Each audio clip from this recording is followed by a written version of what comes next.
오늘 설교의 제목을요, 긍휼로 오신 예수님이라는 제목을 가지고 말씀을 전하도록 하겠습니다. 여러분들 이제 그 교회로 오시는 이제 동안에 한 집에서 다 오신 것은 아니죠. 우리 가난 식구들 다 각기의 터전에서 여러 갈래의 길이 나뉘어 있지만은 그러나 성전으로 이렇게 올라오셨습니다. 이제 우리가 이것을 이제 다르게 좀 비유를 하자면요, 저마다의 우리 인생들은요, 가야 할 걸어가야만 하는 길이 있다, 즉 도가 있다라고 하는 거죠. 이 도라고 하는 것은 한문으로 길도자이지 않습니까? 그렇습니다. 나는 길이요 생명이요 진리이니 나는 길이다. 그것은 길은 오직 한 길이다고 말씀하시는 거죠. 생명의 길이 바로 예수님이 걸어가신 그 길, 그 길 따라가는 것이 도를 완성하여 다른 말로 의의 완성을 이루는 것입니다. 또한 이제 우리가 걸어가야 할 저마다의 길이 있는가 하면은 또 우리의 도에는요, 도리가 있습니다. 그것은 지켜야 할 도리이죠. 그리고 해야 할 본분이라고 하는 것이 있다고 하는 말씀입니다.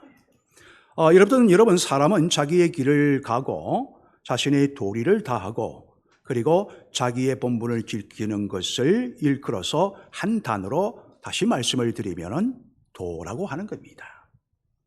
여러분, 이제 우리가 이 도의 의미를 다시 한번 볼 때에 이 길이라고 하는 것은 뭡니까? 우리의 방향을 일깨워 주죠. 가야 할 방향입니다. 그리고 가야만 하는 방향과 그 원칙을 말하라는 길이죠. 그 길로 가면 안 돼. 그건 원칙이 아니야. 방향성을 우리가 짚어주는 우리가 믿음의 선년들과 또 백발의 그 지혜, 우리가 무시할 수는 없는 것이죠. 그래서 삶의 원칙을 뜻하고 방향이나 삶의 원칙을 말합니다. 그런가 하면 도리라고 하는 것은 뭡니까? 세상 만물의 모든 이치, 그리고 자연 속에서 이루어지고 마땅히 따라가야만 하는 바로 규범을 말하고 있는 겁니다. 사람이 도리를 다해야지. 그리고 교회의 공동체는 어떤 도리가 있어야지. 그죠?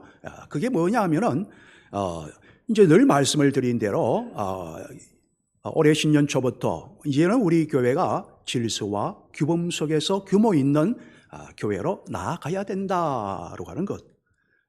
물론 그렇게 이전에도 하였지만은 그러나 이제는 질서와 규범 속에서 나아가는 교회가 되어야만 바로 우리가 정말로 하나님의 은혜를 덧입는 긍휼의 은혜가 임하게 되어지고 세상과 빛과 소금으로서의 정말 오늘날과 같은 그렇게 감당함으로 오늘날과 같이 한국교회가 무시당하고 또한 그리하지 않게 된다고 하는 말씀인 것이죠.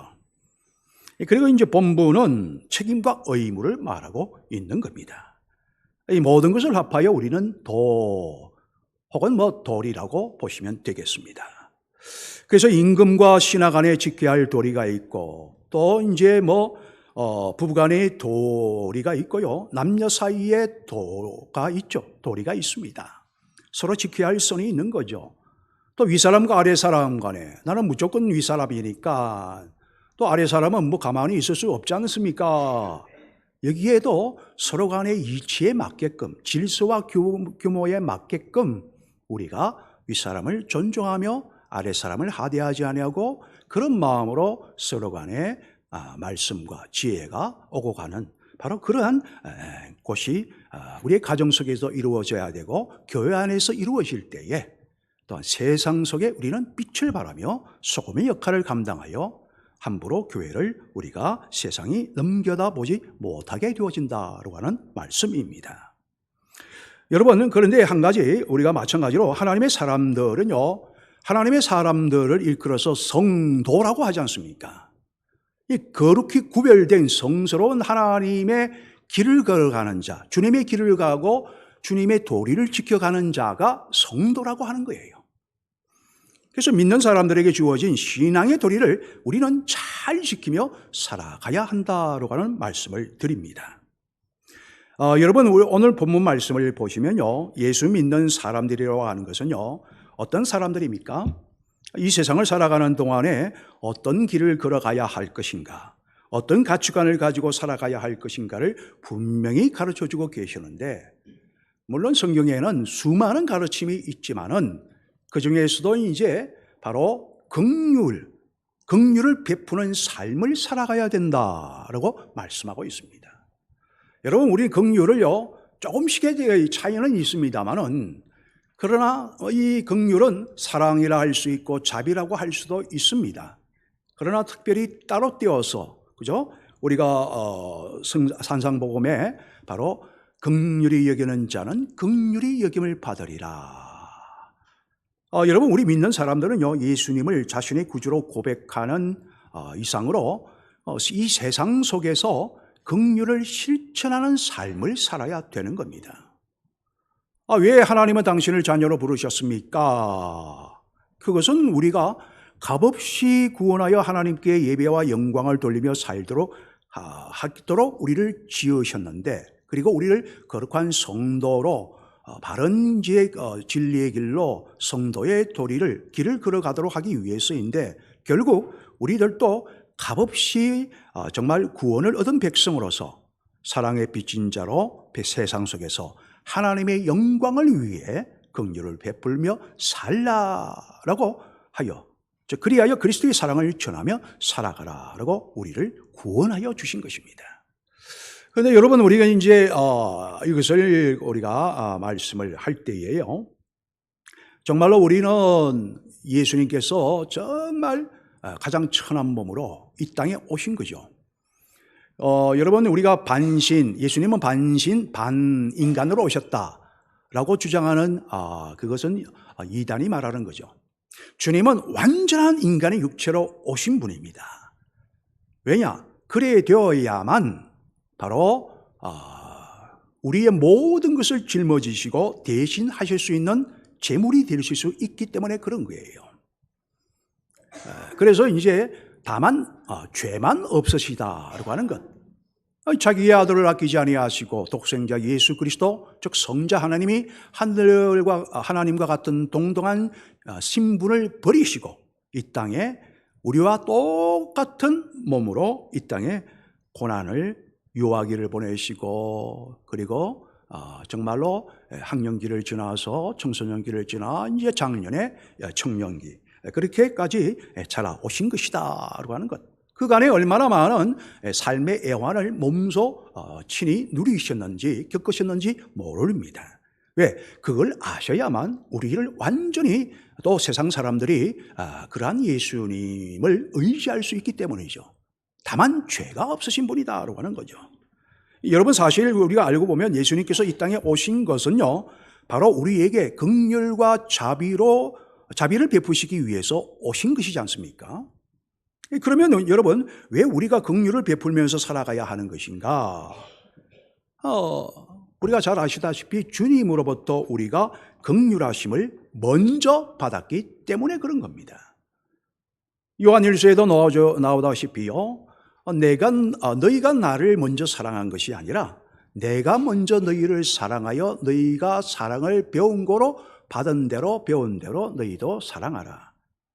우리의 말투라든지 억양은 누구로부터 우리가 배웁니까? 부모로부터 제일 먼저 배우거든요. 즉, 그래서 이 땅에 있는 부모를 바라보고 사는 것이 우리가 또한 하나님을 더 잘 섬기고 그분을 경외하며 살아가도록 하시기 위함인 겁니다. 여러분, 이 자리에 우리가 나와서 예배를 드릴 수 있는 것도 주님의 긍휼이 있었기 때문에 가능할 수 있는 거예요. 우리를 긍휼히 여겨주시기 때문에, 만약 주님의 긍휼이 없다라고 한다면 우리가 이 자리에 나올 수 있겠습니까?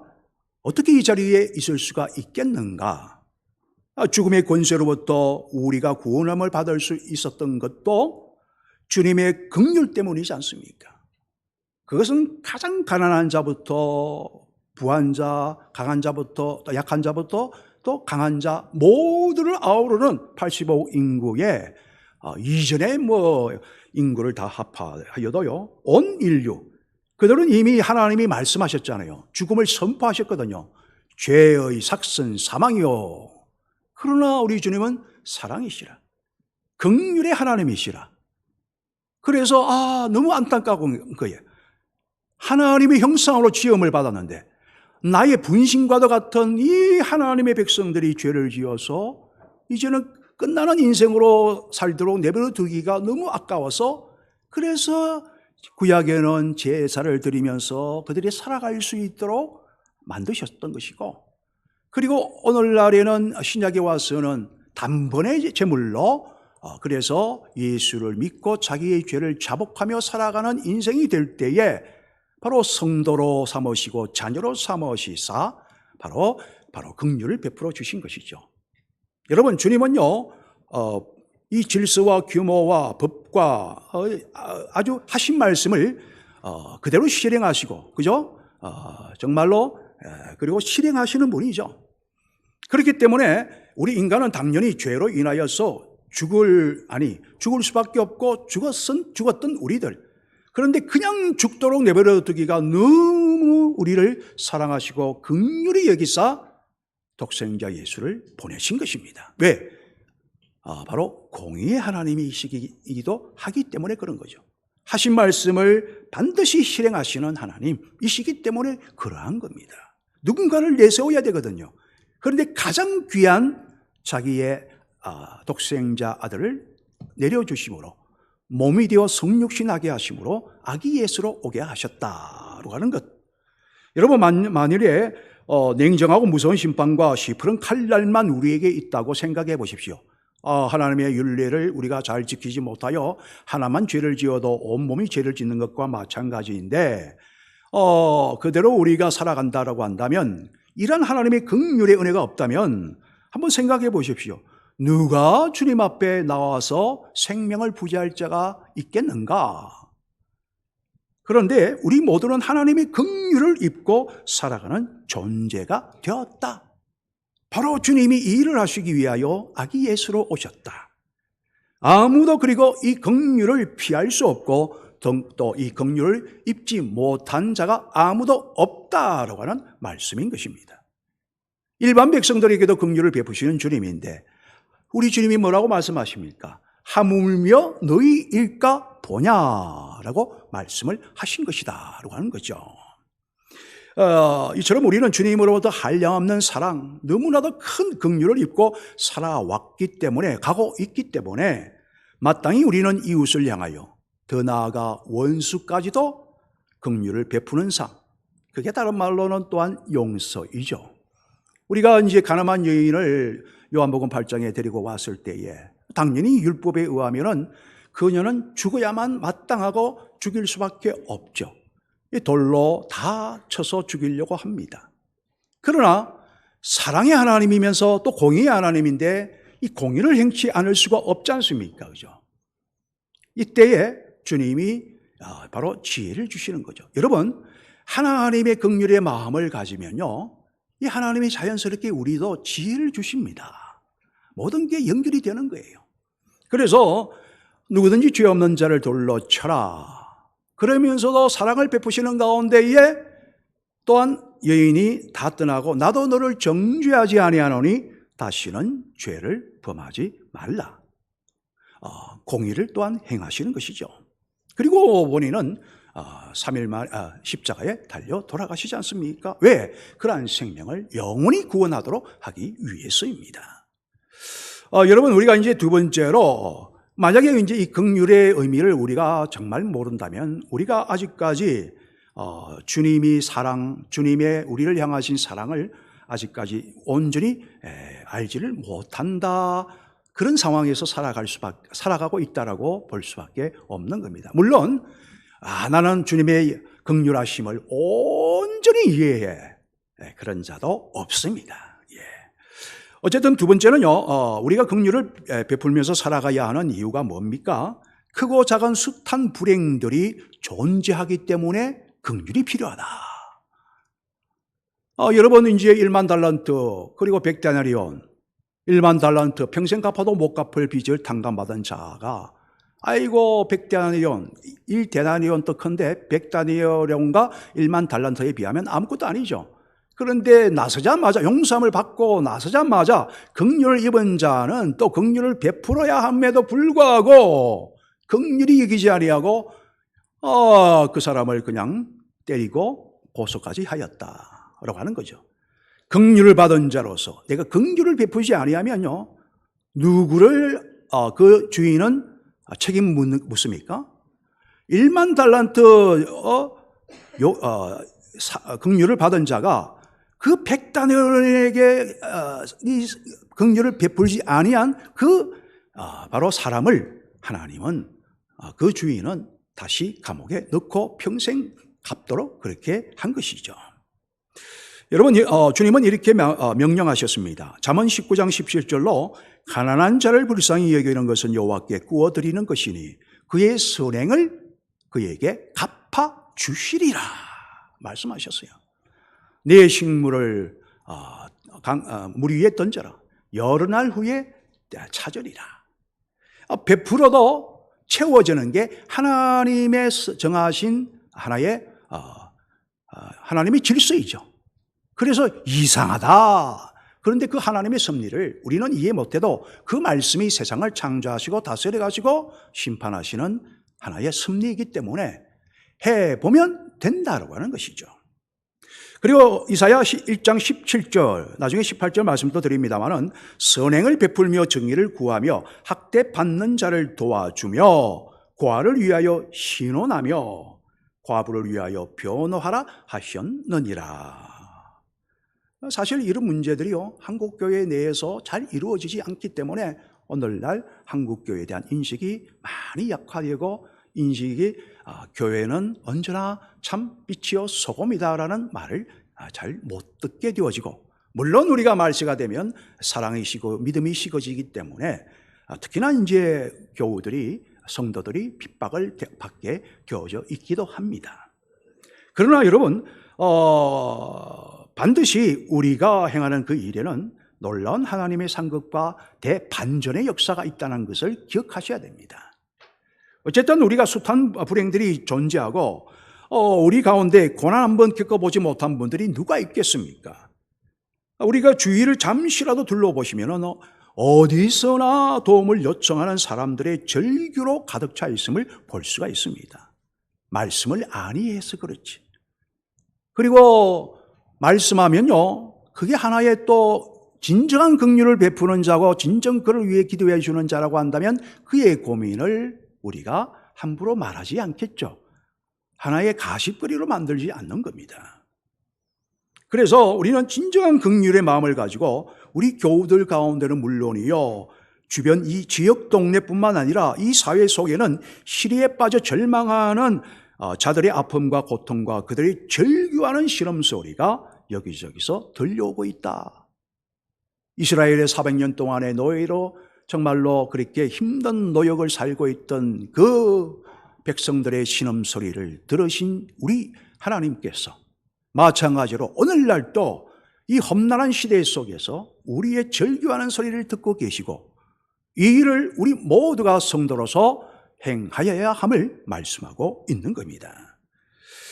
여러분, 이제 그 일부 예배 때는요, 우리가 탈북자라고 이제 말씀을 드리면서 정언을 들어보는 가운데에 이제 설명을 하였는데, 그때 이제 그 저희 장인 어른이 이제 돌아가셨을 당대 때에, 이제 그때에 이제 교목이요, 또 목회 활동도 하시는 분이었는데, 그분이 이제 북한 이탈 주민이라고 그분이 이제 처음 사용하였다라고 해서 예사로 넘겼는데 참 좋네요 했는데, 보니까 2008년도에 한 번 더 이제 제가 조사를 하니까 2008년도에 이미 북한 이탈 주민으로 공식화되어 있더라고요.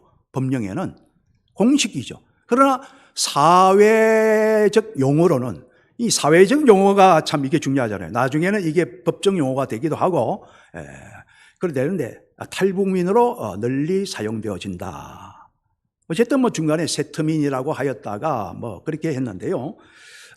이게 북한 이탈 주민 참 괜찮은 말이죠. 예.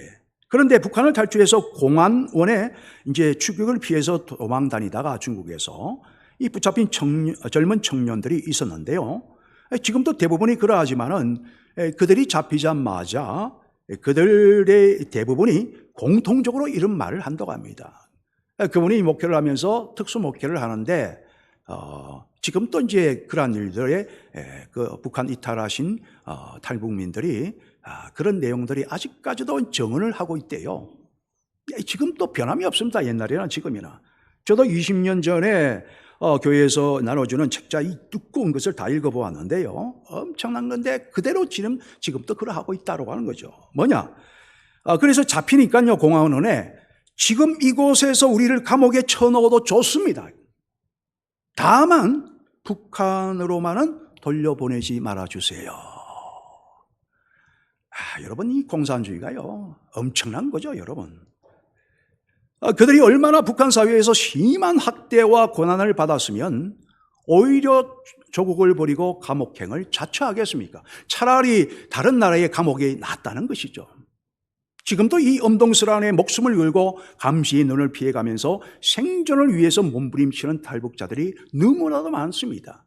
특히 국경지역에 있는 사람들이 주로 탈북을 많이 하고 또 그것을 루트를 통하여 도망가는데, 그런데 제일 많이 이제 도망가는 그 강이 있다면 압록강과 두만강 중에서 어디일까요? 자, 압록강 손 내리고, 두만강,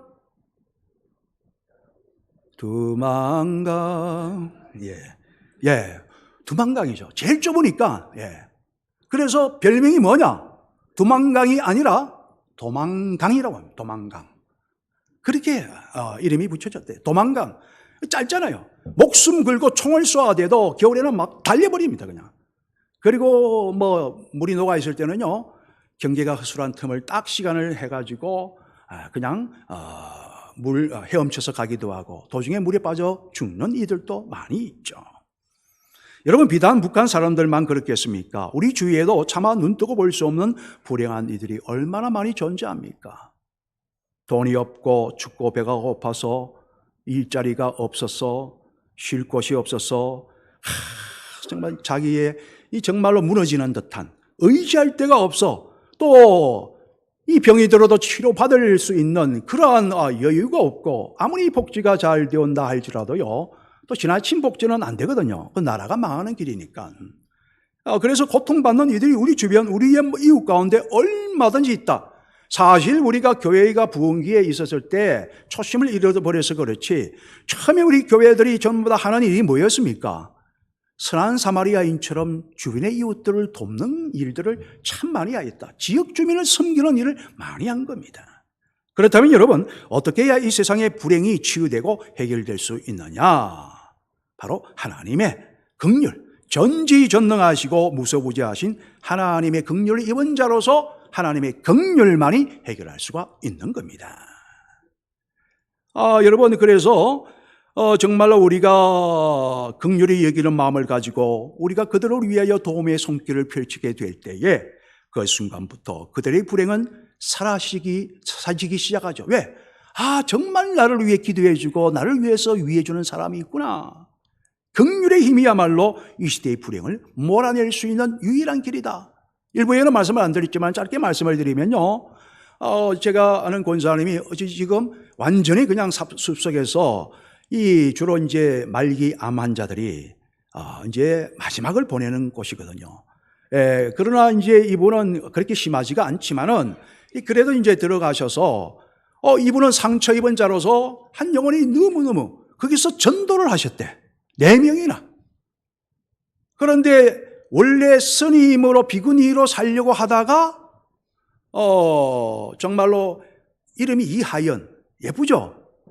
그런데 거기에 들어오셔서 이제 시한부 판정을 얼마 전에 받으셨는데 1달인가 2달 정도밖에 안 된대요. 그런데 계속 이분을 데리시고 자기도 암투병을 하고 계심에도 불구하고 교회 바로 옆에 있는 교회로 가고, 그리고 늘 이렇게 그리스도의 정신으로 섬겼죠. 그런데요, 이분이 예수 신앙 고백을 해야 되고 내가 복음을 온전히 전해야 되겠는데 혹시라도 이분이 뿌리치면 어떡하나 전전긍긍하는, 이게 평신도의 마음이라고 하는 것은 그때 제가 조금 더 최근에 알았습니다. 그래서 기도하면서 그 마지막 1달, 2달, 그래서 절체절명의 순간에 식사 기도를 같이 하면서 이분을 위해서 기도해 주었다는 거죠.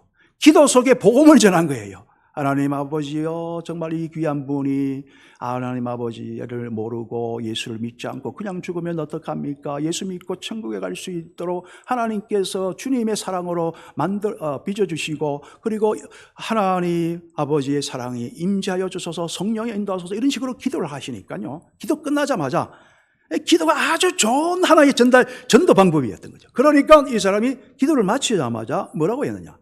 비구니가 되려고 하였고 불경을 가지고 책 안에 가득 있는데 나 하나님을 믿어야 되겠어요. 야, 놀라운 일이죠. 이 자기도 병든 암 투병 중인데도 주님의 긍휼을 알고 주님의 사랑을 알기에 그도 그렇게 정말 전하니 그 영혼이 구원받더라라고 하는 말씀인 겁니다. 여러분, 사는 것이 괴로워서 죽을 수밖에 없었는데 누군가의 따뜻한 한마디의 위로 때문에, 그리고 누군가의 사랑이 담긴 도움의 손길 때문에 부부 사이가 회복되거나 사업적으로 다시 희망을 가지고 재기할 수 있는 그런 일들이 우리는 많이 예를 들어 알 수가 있습니다. 이런 훈훈한 이야기는요, 우리의 차갑고 무딘 마음에 따뜻한 그리스도의 사랑과 긍휼의 마음으로 나도 그리해야 되겠다라고 하는 마음에 도전이 생기게 되어지는 것입니다. 마지막으로요, 우리가 긍휼을 베풀며 살아가야 하는 이유는 우리가 이것 때문이라도 해야 되죠. 그죠? 바로 심판을 이기는 힘이 긍휼에 있기 때문입니다. 긍휼은 심판을 이기는 힘이 있다. 야고보서 2장 13절로 긍휼을 행하지 아니하는 자에게는 긍휼이 없는 심판이 있으리라. 그러나 긍휼은 심판을 이기고 자랑하느니라. 여러분, 그래서 우리는 긍휼을 베풀어야 됩니다. 심판을 이길 수 있는 길은 바로 긍휼에 있다는 거죠. 우리가 가야 할 길은 긍휼을 베푸는 길로 가야 됩니다. 긍휼하신 주님이시기에. 그래서 우리는 긍휼만이 심판을 뛰어넘어 새로운 인생의 문이, 하나님의 상급의 문이 열리게 되어진다고 하는 말씀인 것이죠. 그래서 제가 그분에게는 말씀드렸죠. 권사님이 이제 낫겠는데요. 말씀을 드렸습니다. 여러분, 사실 하나님으로부터 한번 선고가 내려지면 그것으로 끝입니다만은, 그러나 정말 누구든지 죄값을 청산하기 전까지는 죄로부터 어떤 누구도 자유로울 수가 없잖아요. 하지만 선고가 내려진 심판이라 할지라도 우리를 불쌍히 여기시는 주님께서 그 죄를 따지지 아니하고 민망히 여기고 긍휼히 여기사 오른손이 마른 자에게 물어보지도 않았어요. 내 손을 내밀라. 불쌍히 여기는 마음, 긍휼히 여기는 마음, 민망히 여기는 마음, 편적 오른손이 나음을 입었다. 여러분, 아무리 이제 예를 들어서 사형에 해당하는 흉악한 죄를 지은 자라도 이미 사형 언도를 받아서 처형될 날을 기다리는 자라 할지라도 거기서 살아나올 수 있는 유일한 길은, 즉 정치적으로 본다면 정치가들에게 주로 내려지는 대통령의 결단이 뭡니까? 사명권이 있잖아요. 이게 나라의 한 지도자의 대통령도 사명권이 있다는 말이죠. 하물며 그 지도자를 세우신 하나님께서는 그보다 더한 권한을 갖고 계시죠. 그래서 오늘도 장로님 기도하신 것처럼 우리의 위정가들을, 대통령을 위해 기도해야 됩니다. 왜? 모든 권력은 위로부터 온 것이고 하나님이 세우신 것이고 거기에는 하나님의 뜻이 있겠지만은 어쨌든 기도해야 되는 거죠. 성령이여 갖고 나서서. 그런데 우리 하나님은 사명권을 주신다고 하는 것이죠. 긍휼의 마음으로 그 사람을 풀어주라. 죄의 올무에서 사망의 딱 판결이 내려졌지만은 생명으로 부활시키는 바로 그 사명권. 여러분, 이사야 1장 18절에서 하나님은 분명히 말씀하시기를요, 누구든지 하나님 앞에 나와 허물을 죄과 통해 자복하고 돌아온 자는 너희 죄가 주홍 같을지라도 눈과 같이 휘어질 것이요 진홍같이 붉을지라도 뭐같이? 양털같이 희게 되리라. 어린 양의 1년 된 어린 양의 흠과 점이 없는 그거보다 더 희게 하여 주신다고 하는 것. 그래서 긍휼은요, 정죄를 이기고 심판을 뛰어넘어 새로운 삶을 약속해 주는 보증수표가 되는 것입니다. 이게 바로 긍휼의 위대함이죠. 내가 상급이 보장되어져 있다. 그래서 긍휼은 모두의 저주와 심판을 이기고 자랑한다라고 말씀하고 있는 겁니다. 여러분, 아기 예수님께서 이 땅에 오실 때에 어떠한 목적을 가지고 이 땅의 낮은 자의 품으로 오셨습니까? 이유는 단 하나. 결국은 십자가로서 부활로서 우리를 다시금 새 생명으로 죄를 없게 하고 그리고 새로운 몸과 마음과 새로운 희망을 주시기 위해서인데 바로 아기 예수님이 오신 목적이 바로 그러하다. 죽어가는 인류를 위해서 친히 그 몸으로 우리 모두에게 긍휼을 베푸시기 위해서 아기 예수가로 이 땅에 오신 것입니다.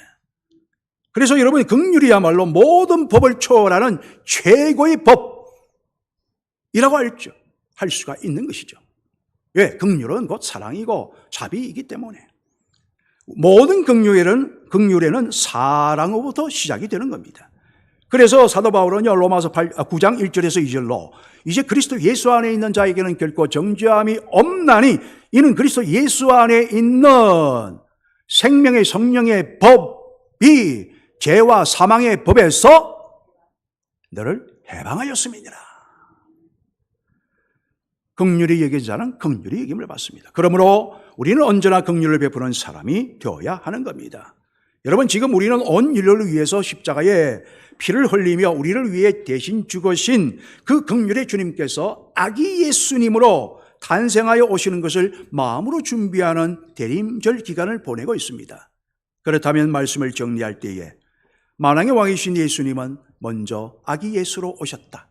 오셔서 자라가시며 모든 인류의 애환을 겪으셨다. 목적은 단 하나, 우리에게 나중에 큰 긍휼을 베푸시고 그리고 이러한 긍휼을 받은 자라서 우리로 하여금 긍휼을 전하는 자가 되도록 하시기 위해서입니다. 우리가 서로 친교하고 교제하고 예배하는 가운데 서로를 긍휼히 여겨주고 긍휼을 베풀어 준다면 교회와 사회와 우리는 물론이요 천국에 이 땅에서의 놀라운 상급이 임하게 되어질 줄 믿고 긍휼의 사람으로 살아가시기를 주 예수 이름으로 축원을 드립니다. 하나님 아버지여 긍휼로 오신 아기 예수님을 찬양합니다. 주여 바른 길 가게 하소서. 도의 길을 걸어가게 하소서. 질서의 길, 도리의 길을 걸어가게 하소서. 주여 오늘 또 부족한 우리를 통하여 긍휼을 베푸시기를 원하시는 주님, 먼저 그 사랑과 긍휼을 받은 이로 베푸는 삶을 통하여 긍휼히 여긴 자는 심판을 받지 아니하고 오히려 상급을 받을 것이라. 그 상급의 주인공인 우리요 우리 교회가 되게 하여 주옵소서. 예수님의 이름으로 기도드리옵나이다. 아멘.